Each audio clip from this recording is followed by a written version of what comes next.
কোরআনের অবমাননা যদি কোথাও করা হয় তাহলে এই অবমাননার বিরুদ্ধে প্রতিবাদ করতে হবে। সাম্প্রতিক সময়ের মধ্যে আপনারা জানেন নর্থ সাউথ ইউনিভার্সিটির এক কোরআনগার পবিত্র কোরআনকে পদবর্জিত করেছে। আমরা অন্তর্বর্তীকালীন সরকারের কাছে মিডিয়ার মধ্যে আহ্বান রাখতে চাই, এই সমস্ত কোরআনগার বাংলাদেশকে, এই সমস্ত কোরআনগার নাস্তিকবাদী শয়তানদেরকে অতি সত্বর গ্রেফতার করে আইনের আওতায় আনুন।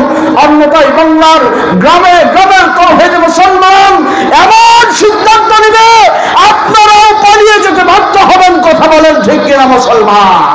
আল্লাহ পাক রব্বুল আলামিন আমাদের সকলকে কোরআনের সাথে থাকার মতো, কোরআন ওয়ালাদের সাথে থাকার মতো, কোরআনকে মহব্বত করে আল্লাহ পাকের রজামন্দি হাসিল করার জন্য আল্লাহ তৌফিক দান করুন।